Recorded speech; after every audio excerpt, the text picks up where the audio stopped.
All right, so recording has started. So to log into BrassRing, so I'm already logged in because this is a test user, and so I have to log in just a little bit differently. But to log into BrassRing, you do access it through our FCPS net page. And you go to the account sign on, and BrassRing is at the top. And so when you click on BrassRing, it brings you to what we call our SSO screen. And you guys are probably used to seeing this when you log into My Time and that sort of thing. And you use your FCPS credentials to sign in. So it's just your regular network, FCPS network credentials to log in. Okay, so I'm already logged in to the test user. So that's what we're going to be using today as a test user. So what we see in front of us right now is what we call our dashboard. And so this is what you will see when you log in. You can access this dashboard at any time, wherever you are in BrassRing, by clicking the words applicant tracking at the top here. So this navigates you back to this dashboard or home screen when you're in BrassRing. So if you leave this dashboard and you want to come back here easily, you just click this applicant tracking, the words, and it brings you back here. So you'll notice I've clicked it and it refreshes the screen and brings me right back here. The dashboard here is where a user finds what we call our list of requisitions that you have access to as a user within the system. And what requisitions is the actual position that somebody has applied for. So when you're applying as a candidate, you're applying to what we call a requisition, and that's just a job listing. You'll hear us refer to them as recs. You'll notice in the upper left-hand corner here, it says My Open Recs. That's just short for the term requisition. And so we generally will say rec often. And so if you hear us refer to recs instead of requisitions, that's what we're talking about. And so as you all are probably used to, we advertise our teacher, our instructional positions in what we consider pool positions. And so they're not specific vacancies. They are just, a pool position for whatever subject or certification area we're advertising for. Okay, the dashboard here, when you're looking at these, you have two views that you can look at. Our team prefers this, what we call the list view. The vendor calls this a grid view. If to switch out of this view and convert to what's called the card view, you click on these four little squares right here in the right-hand corner. And you click on that and it changes to what's called the card view. We don't like the card view as much because you see less positions when you're looking at it this way, but you can look at it however you prefer, whatever you like better. And then to go back to what they call the grid view, what we call the list view, it's the three lines up and down that's next to the right of the card view, the four squares. You click that and it takes you back to the list view. So you can look at it in either way. It doesn't matter. There's not really necessarily a pro or a con to either. We just prefer the list view better. Within this view, you can see that there's a column called New and a column called Total. And within that is where, as you scroll down, you can see that there's numbers of candidates. And so you've got your new candidates and your total candidates. And so your total candidates is the number of candidates that are actually inside of the rec that have been deemed eligible by our office, by our hiring teams. And then your new candidates are ones that you actually have not looked at yet. So if you are looking in this art teacher rec and you've looked at all 30 candidates, and then 2 days later, all of a sudden you see 2 new candidates, that means that suddenly there have been 2 people that have been deemed eligible that you haven't looked at yet. So it kind of helps you keep track of what you've seen and what you haven't seen. So really quickly, the other piece to this, when I mentioned that on your dashboard, you're going to see recs to which you have access to view. We do this based on your role. So in a school, it's going to be based on your level. If you're an elementary administrator, you're going to see elementary requisitions, but you're also going to see requisitions for the K through 12 positions. So even though you're elementary, you are also going to see the middle and high school requisitions for K through 12 recs.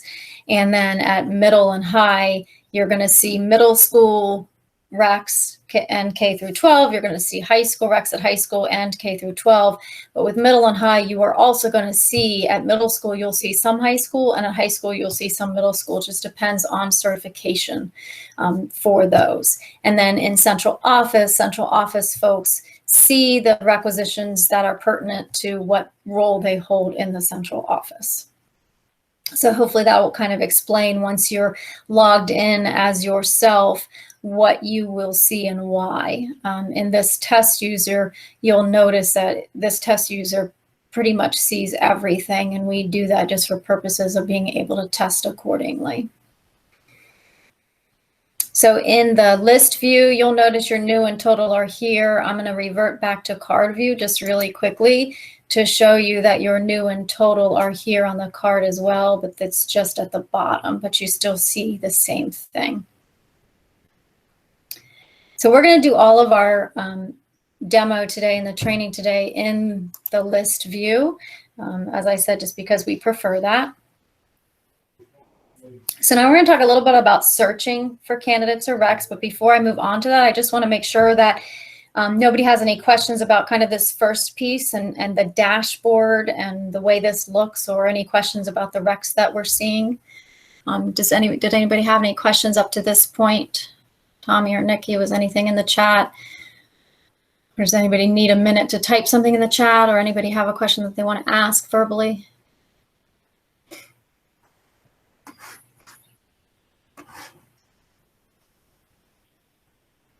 Okay. All right. So I'm going to move on. Okay. So for searching for candidates, there's a couple of ways that you can do this. So you have this filters on this left-hand side here. And the filters window generally defaults to being open, but just in case you come in here and this is not open, you'll notice this double arrow here. If that's not open, you'll see the word filters here with a double arrow pointing to the right, and you can just click on it to open that up. So once it's open, you can then use that to refine your results within this dashboard. And you can do that by typing within this refine results box the name of the rec that you're looking for. So you do somewhat have to know how, kind of how we post the jobs. As you get more used to being in here, you'll get to learn that a little bit better. You can type, for elementary, I know the majority of our participants this morning are elementary, but we do have a few secondary level folks with us this morning as well. But you could type in the word grades for, like, as you can see, a grades 4 through 6, grades 1 through 3 teacher, and then you can choose. The system automatically starts kind of auto-populating and figuring out what it is you're looking for, and then it starts to fill that into the drop down for you, and you can pick what you want. For purposes of our training today, we're going to use learning disabilities. So if you start typing in the word learning, it's going to start populating for you and figuring out which requisition you want based on the fact that's all that's in the list. So for our training, we're going to select the middle high school rec based on information that I've already selected out of that rec for purposes of training this morning.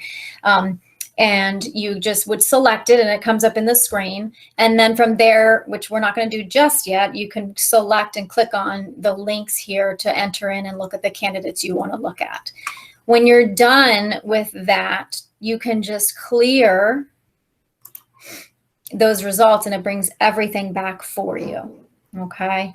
The other place you can search, if you like it better, is there's in this upper right-hand corner, there's a quick search bar where you can search for candidates and recs. And so up there, you'll notice that there's a drop down here. And first, which defaults to automatically, is what we call the head and shoulders. And so at that point, you can type in somebody's name if you're looking for a certain person. So you can type in their last name, comma, and space first name. and hit enter, or the magnifying glass that's there.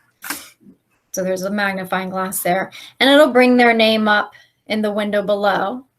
And then it shows you if you have, it'll show you what they've applied to in this folder column here. It shows you what they've applied to so that you can see what requisitions they've applied to.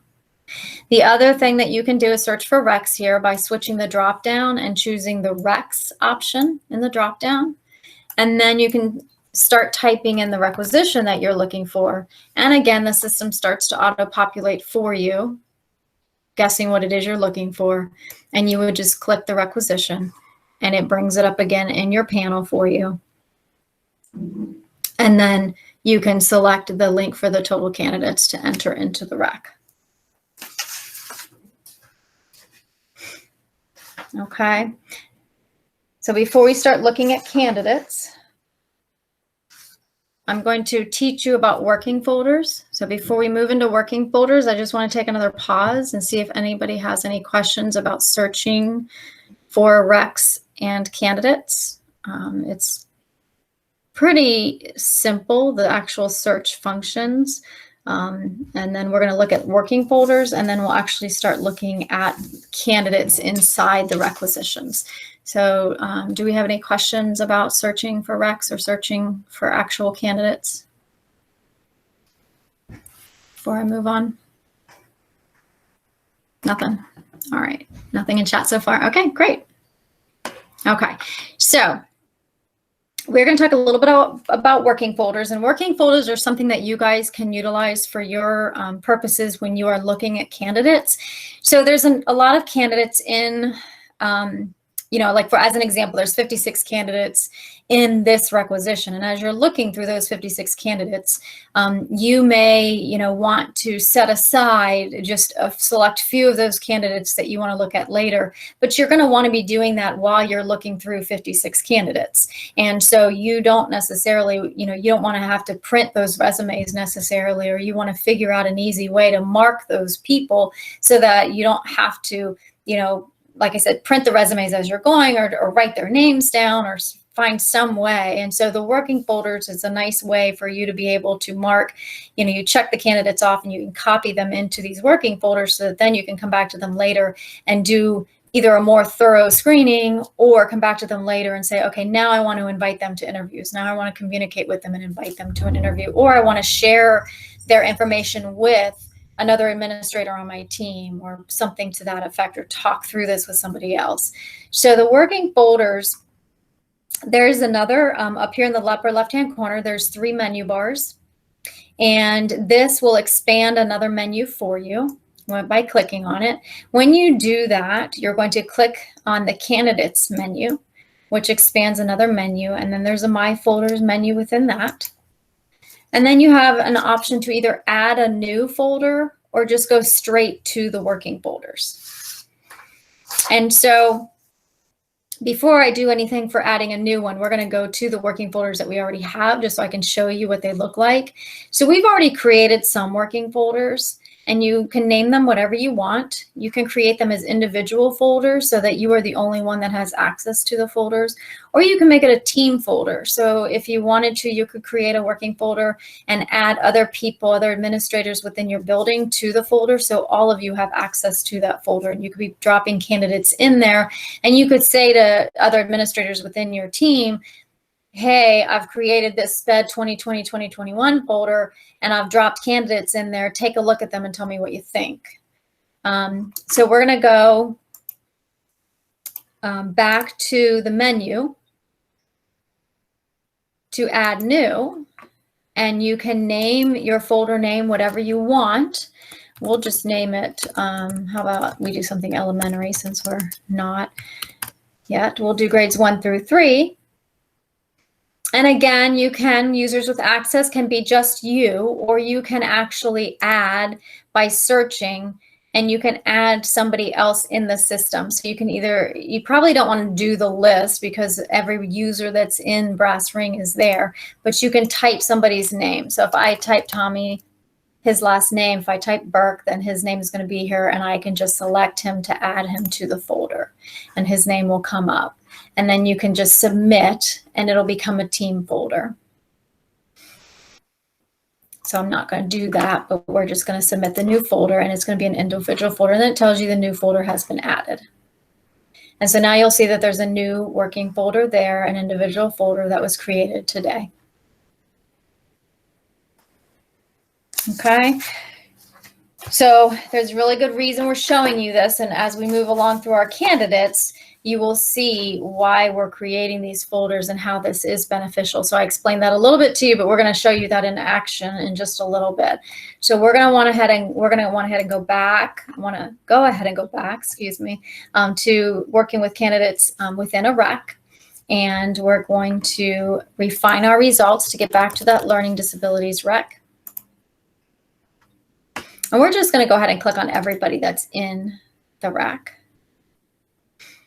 that's available. And so, as I mentioned, we click on the blue number link and get in there. And so now you see everybody that's applied to learning disabilities that's been deemed eligible. And when we say deemed eligible, that means that they either already hold a Virginia license, or they are eligible for a Virginia license. And along with that, they're eligible from an HR perspective, meaning that if they're a former FCPS employee, we've pulled their file, we've looked at, whatever information we have on them as a former employee and determined that they're eligible for rehire. So we have specific columns, you'll notice, for our candidates, and there's a number of different fields that are available for you to add to your columns based on information that we ask our candidates during the application process. So it's kind of up to you how you customize your columns. We have a few that will be out there automatically when you first log in, and we have some out here that we show you during our training. And so the candidates that you'll automatically first see out here, when we talk about eligibility for hire, you're going to see our O4 candidate status. Those are the ones that we've deemed eligible. And right now during this time, you'll also see the O7 status, which are the candidates that are considered the recruitment hires that we talked to you guys and mentioned to you guys. They're the ones that get a contract earlier in the season, and that status is this O7 early hire offer accepted status. So those are the two HR statuses that you'll see out here. And so to update your columns, you click on this gear, what we call a gear wheel here. It's the table display. And so when you do that, you'll see this edit columns window will appear. And you have these columns on the left-hand side are what's available for you to add, and the selected columns on the right-hand side. So this will show you what columns you've already selected. And it's in order from top to bottom, which is left to right on your screen. And so you can move them around. Like if you want your HR status in a different place, you can move that from just by dragging it. And you can add your columns from left to right in the same way by dragging them over. So we're going to add a couple that we actually recommend for you. One is called the pyramid preference.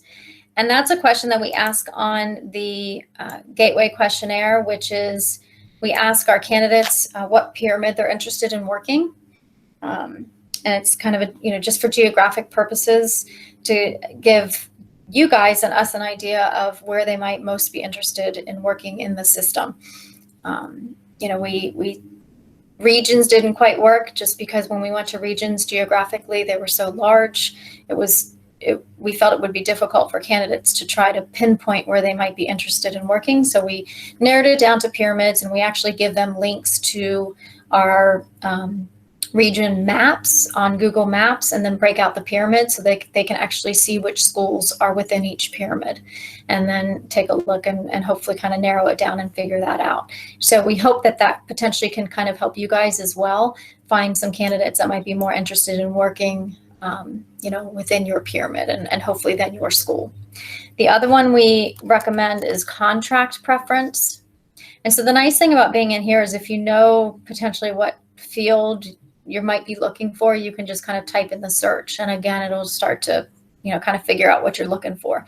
So contract preference is a question that we ask, where we ask whether they're interested in full-time or part-time, or whether they don't have a preference.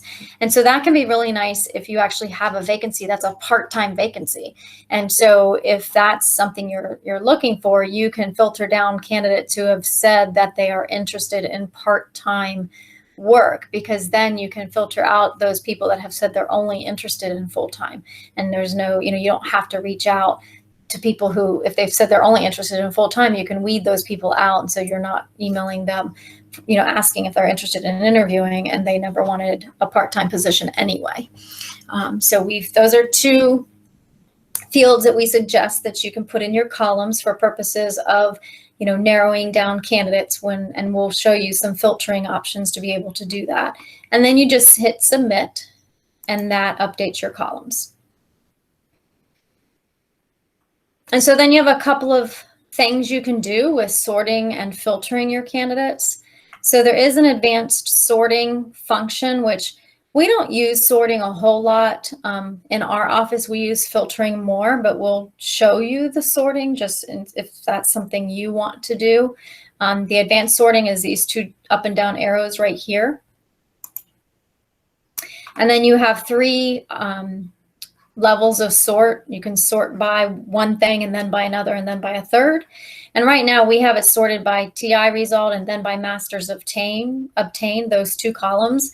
And you have to think about what the values are in those responses to make sure you're sorting appropriately, whether it's ascending or descending. So the TI result, for example, goes from 1 to 100, with the 100 being the top score, the highest score.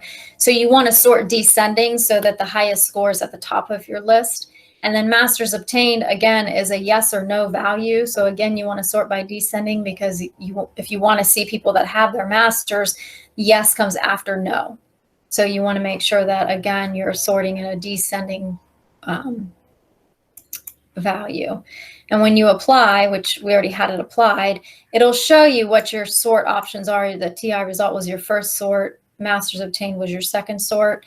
And so then you'll see your first grouping of candidates, the highest TI with a yes, masters obtained. And as you scroll through, then you start to see your highest TI with masters obtained no.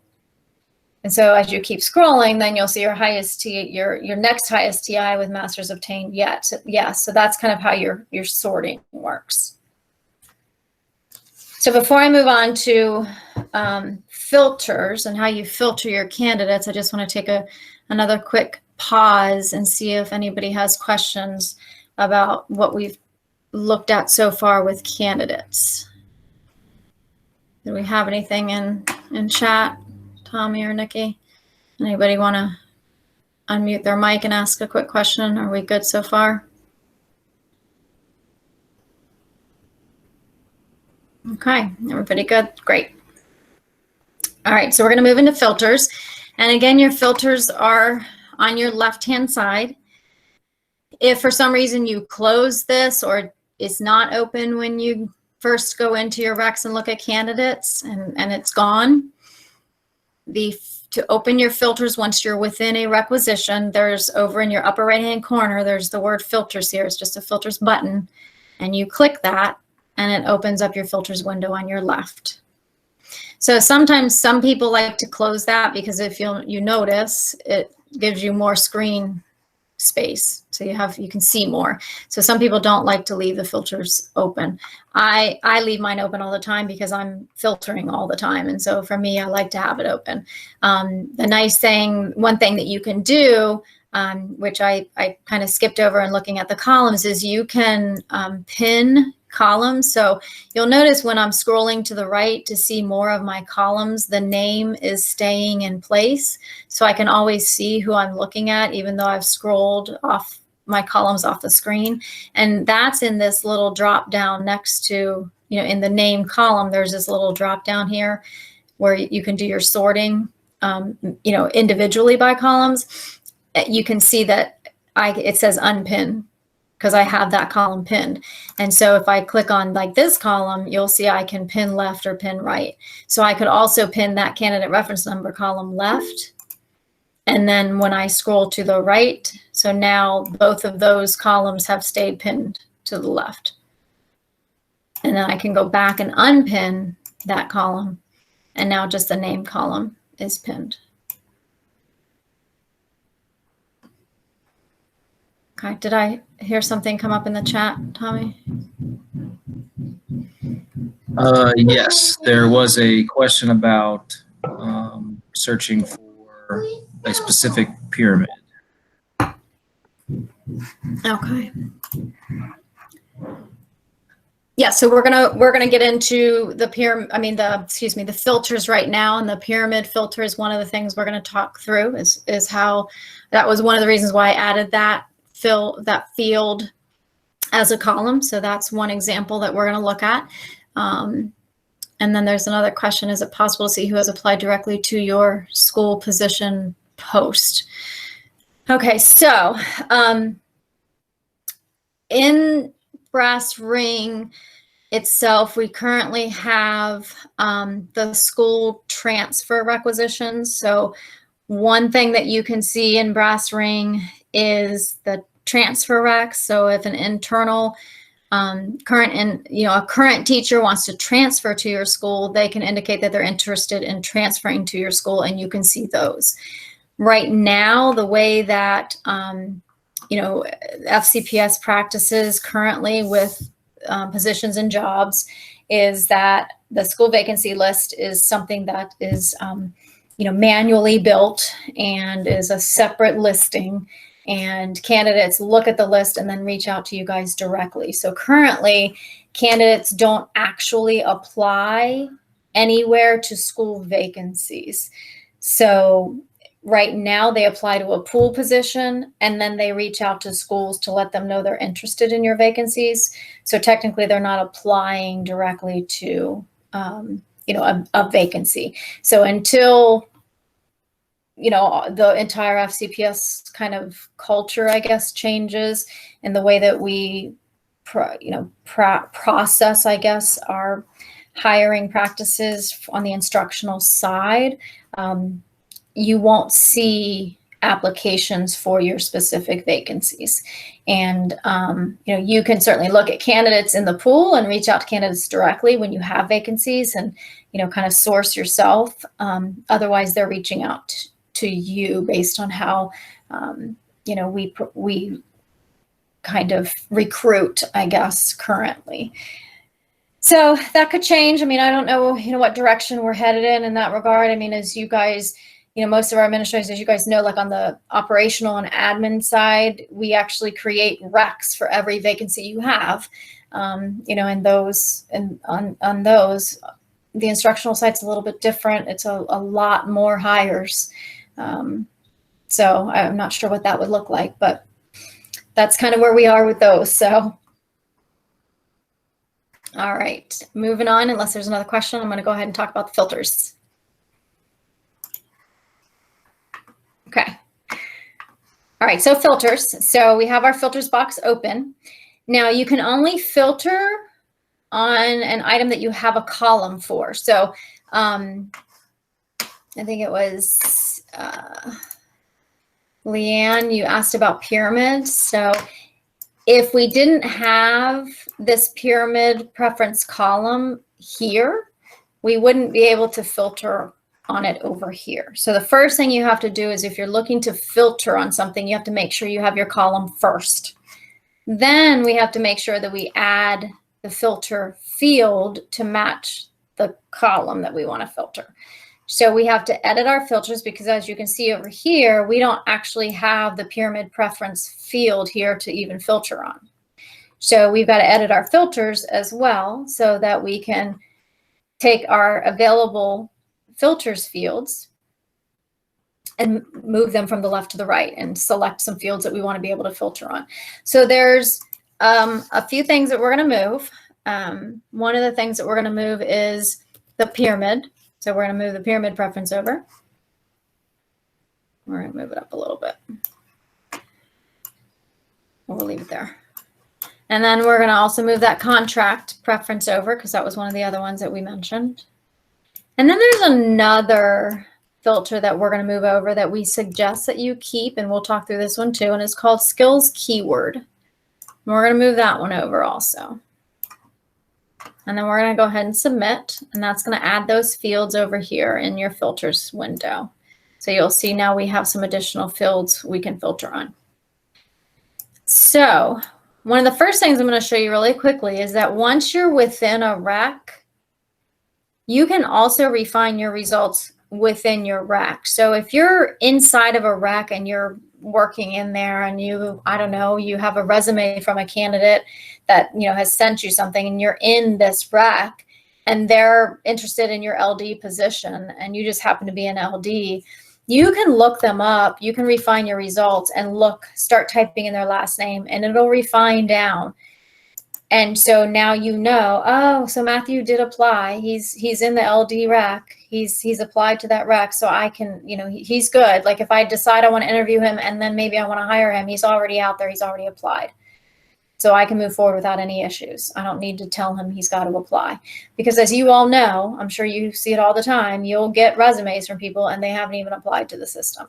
One thing to keep in mind, though, is just because you don't see them doesn't necessarily mean they haven't applied. So if you can ask them, you know, have you applied? And if they say yes, you may want to reach out to your hiring team, the specialist or the BOA, and ask them to look that person up so that they can either tell you for sure they haven't applied, maybe they haven't been screened yet, maybe they're not qualified, maybe, you know, there could be a number of different reasons why you're not seeing them. One of them could be that they really truly haven't applied, but there could be a number of other reasons why you're not seeing them. So again, you can just clear that filter to bring everybody back. So now that we've added these, we'll start easy with the pyramid preference filter. And so if you choose the drop down, you can then choose. So some people will check no preference. So there are people that say they don't have a preference. They'll work in any pyramid. Whether that's true or not, I don't know. I mean, that could be some people, they just didn't want to take the time to try to figure out, you know, where they might be interested, or maybe they really just don't understand our system enough or our area enough to know where they might want to work, or maybe they really don't care because they're relocating here and they'll move based on where they get a job. It's hard to know. But otherwise you can choose, and the way we have the pyramids broken down, so this is listed region like that, but the way that what you can do is you can actually, in the search box under the list, you can type in pyramid this way. So it's broken out individually this way, so that you can say region 1, whatever pyramid. And so we can choose, I'm interested in seeing somebody who said that they want to work in region 1.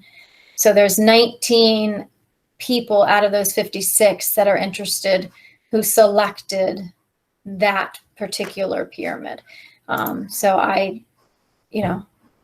that region 1 Oakton pyramid is in 19 people said that they would. Now they may have said they're interested in other pyramids as well, but there's 19 of them that said that. Now it looks like there's only one person, but you'll notice it's just because she's got, if we look at her pyramid, she's selected other pyramids as well. So that field is just big. So it just makes for a lot of space between names. Okay, so that's how that pyramid filter works. So the way I would use that pyramid filter is I wouldn't try to choose from what it says, choose in current grid. I would scroll down, because that's harder to look at, because that's just what people are, that's what's in their fields. I would scroll down to where the search box is and select from the list and actually type in your own pyramid and, you know, select from the actual pyramid list instead and find yours. So if you just start typing, it'll just narrow it down in there for you. Oh. My field went over, there we go. So it'll just start bringing it up for you, and then you can just pick. And so now we've got 2 Oakton and Annandale, and it's gonna give me 27 out of 56. So the one thing that you can do is if we say that the Oakton pyramid is my pyramid, and every time I go into any requisition, I might want to filter down to the Oakton pyramid for people that said that they're interested in the Oakton pyramid, just because that's kind of where I want to start my search. I can save this filter.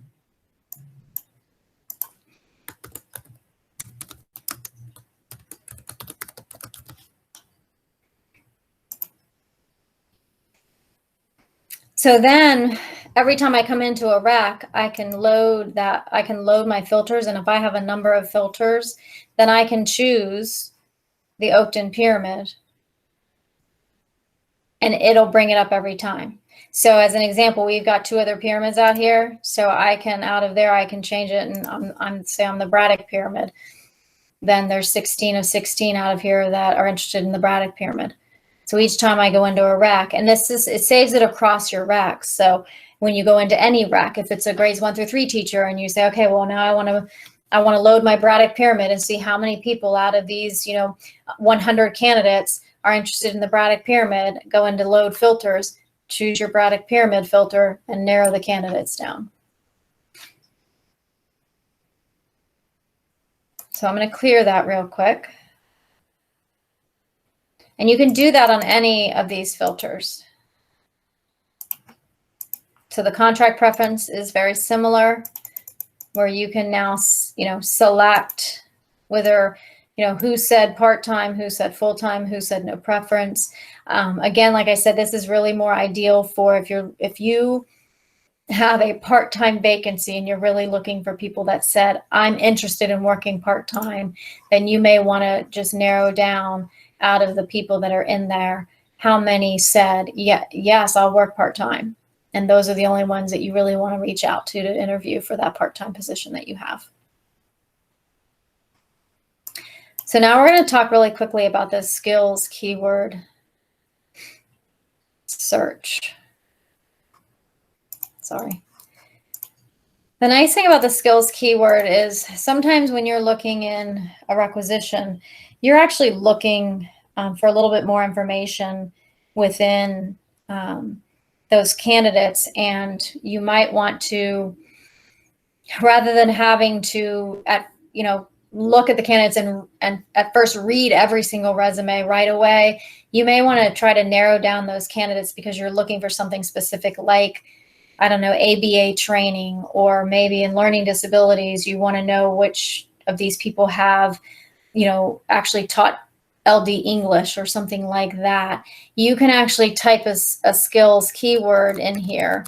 And if we typed in the word English and hit apply, what it's going to do is, what it's telling you is 28 people out of those 56 have the word English in their resume somewhere. Now, I don't know what that means exactly. I don't know what context the word English is in. It could mean they have a bachelor's of English. It could mean that somewhere in their resume they said that they taught LD English.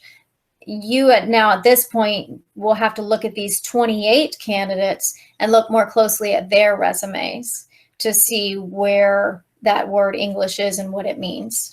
Okay, so, but what it does help you do is it does at least take the 56 candidates and now narrow them down so that you now have the keyword you were looking for at least there, and you can try to narrow it down a little bit more and hopefully find the information that you wanted. And again, you can save this filter as well if there's something specific you're looking for, like maybe reading recovery, or there may be a number of different things that you're looking for that there's no requisition for it, but at least you have you can put in that keyword. So any questions about filters before we move on? I think filters are fun. It can do a lot for you. So I don't know if anybody has any questions about them before we go. So we have a few more things to cover in just a little over 15 minutes.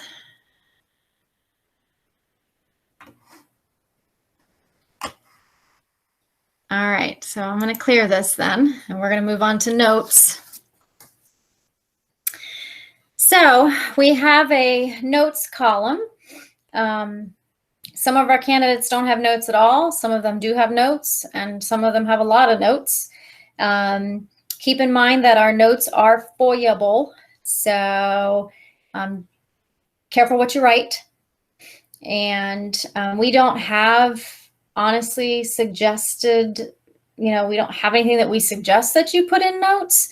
There are administrators that write notes. Some of them write notes about, whether they interview people or didn't interview people. Some of them put notes in there regarding whether or not a candidate accepted a position elsewhere.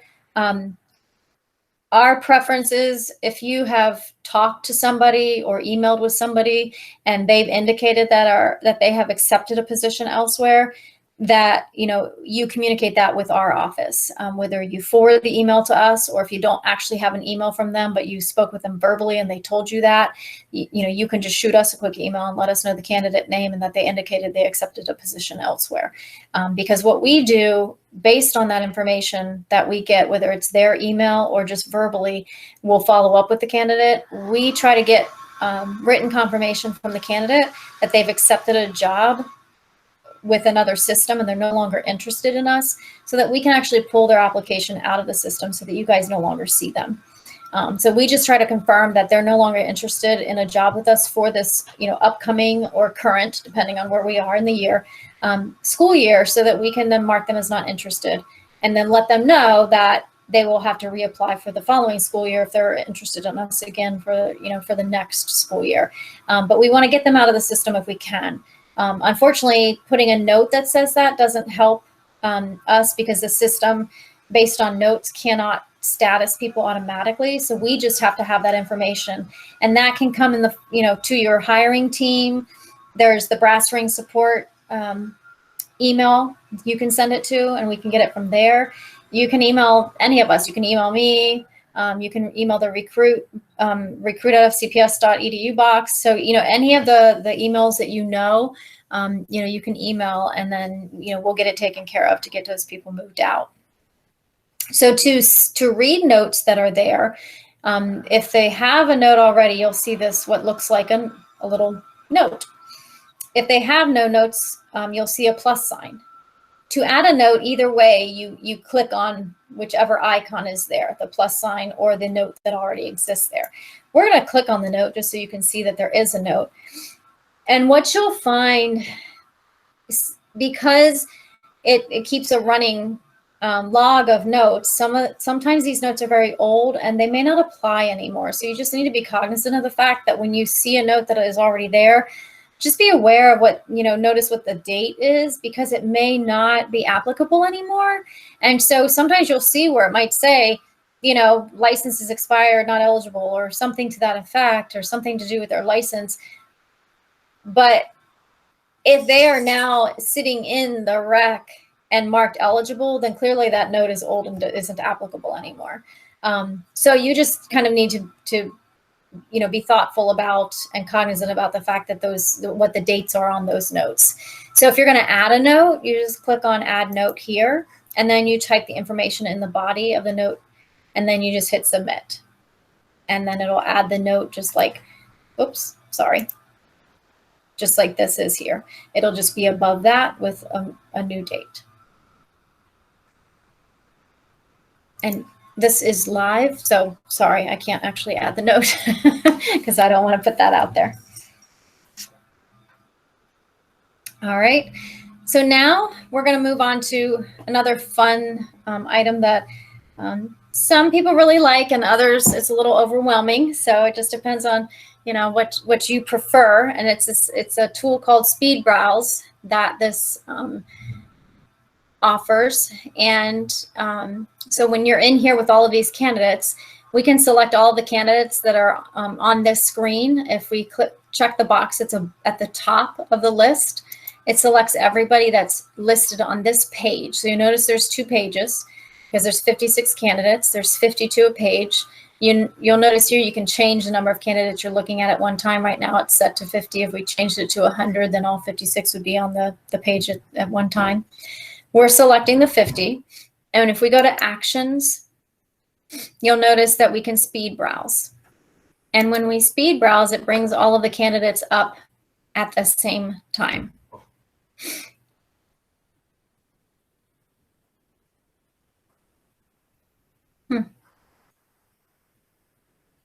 like I'm missing something.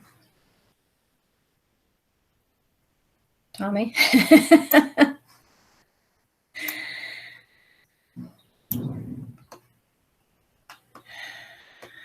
Okay.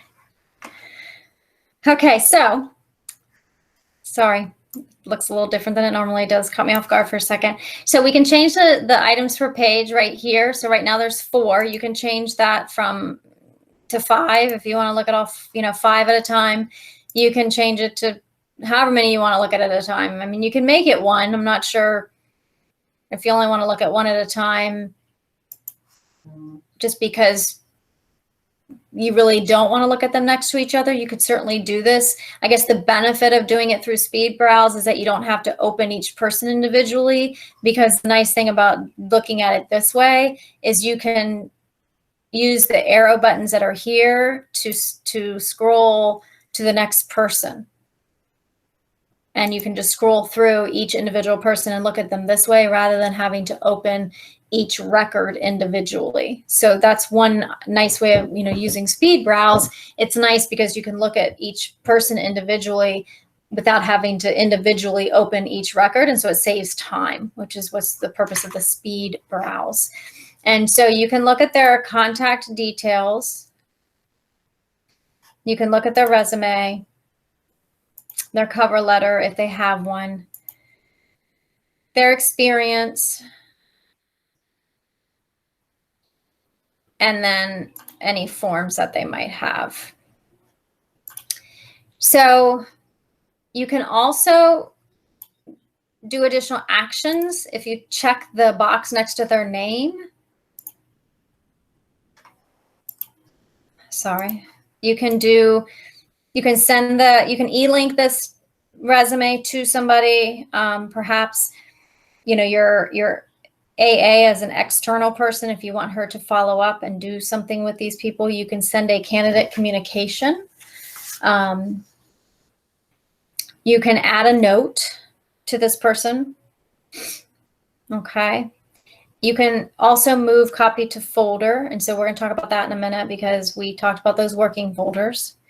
So we're going to go ahead really quickly. I'm going to change the items per page back to 4.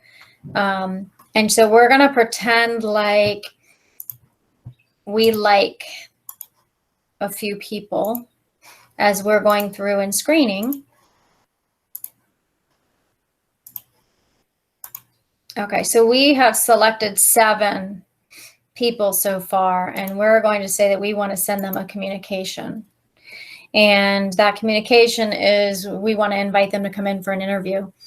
One of the things we suggest is that you have saved somewhere just your own standard verbiage that you can send out, that you want to send out to people as you're going to communicate with them, that you can just copy and paste in here. So what we have here for you is an ad hoc email that you can send. And so you just hit go, and it brings up for you a template. You can copy or blind copy system users. So if you want to copy another administrator, or if you want to copy or blind copy a non-system user. So this is where if you wanted to copy your AA, you could do that. And then you can, as I was saying, you could copy and paste a standard template in here if you have verbiage you already have saved. It automatically merges in the candidate's first name and last name, and then merges in your first name and last name and your title. So prior to sending, you would want to preview. See, as you can see, it's hello, Jacqueline Babin. The body that you put in there would be there, and then it would have your name and your title. You would want to preview probably, especially the first time you're going to do this, just to see how your name pulls in, because your name is going to pull in based on how it appears in Lawson. And so if your name in Lawson is not how you generally, sign off on things, then you would want to update this. And then you can see that you can go through and you can preview each email, so you can see who you are sending it to. And then that's going on individually, so they wouldn't know that, that the other people are getting it. The other thing that you can do with these 7 people is, if you're not sure you want to interview them yet, but as you're going through, you just want to keep track of these people, is you can move copy to folder, and then you can select the working folder that you created, SPED 2020-2021, and you can copy them to that. When you do that, we don't want to change anything in this HR status box. You want to leave this alone. Don't touch anything here, because at some point you're going to want to remove those candidates from your folder. And if you change anything in this box, you will not be able to do that. So you never touch anything in the HR status box. You just select the folder you want and just hit copy. And then it puts all of those candidates in that working folder that was created. And then you can go back and look at them after, or have somebody else look at them, as I said, or do whatever you want to do with those people later. Okay. And so the last thing I want to show you, and then we'll open it up for a few questions, we're close to running out of time, is the recruitment hire. So most of you, I hope, have seen and know that you can see your recruitment hires in your PDR. There is you have your school and then the recruitment hires list in your PDR.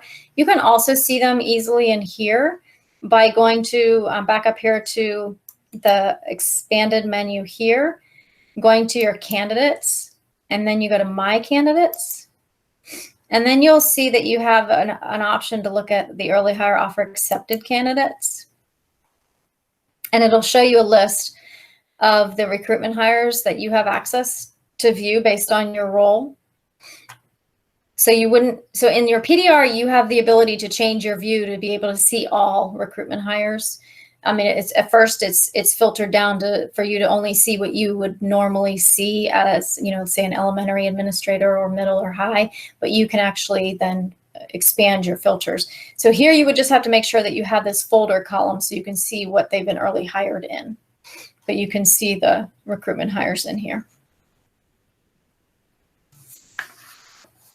All right, so any additional questions that anybody has? As I said, we will save this recording so that you can go back and look at it as a refresher. Tommy, Nikki, if there's anything that I missed, if there's something that you guys think of that you want to add, please feel free to unmute your mics and add. Otherwise, if somebody wants to unmute their mic and ask a question, or if you want to add something in chat, ask a question in chat, feel free to do so. Hopefully this has been helpful to you all.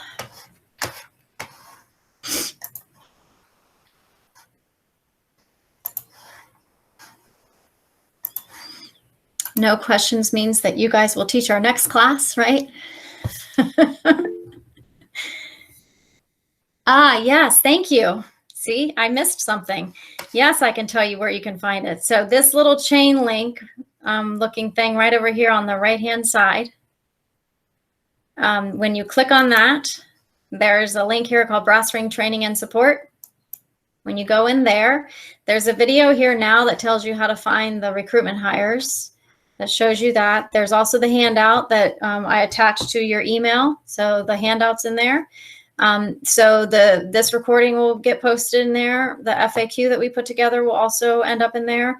And then a link to the BrassRing support box is in there as well to make it easy for you if you have additional questions or need something in regards to support. So that is also there. And then did I see another question? Oh, access to BrassRing. So you should already have access to BrassRing. So if you haven't already had a chance to try to log in while we've been doing the training, please make sure that you do that. I did check everybody's account. I created them all early this morning. I checked them all and they all were enabled according to the system. So if you do have any trouble, if once you've checked, please make sure just reach out to me. You can reach out to me directly, that's fine, and I'll work with you to figure out what might be wrong, but everybody should be able to get logged in without a problem. As a reminder, just use your regular FCPS network credentials to get logged in. You guys are very welcome. I hope you all have a great rest of your day.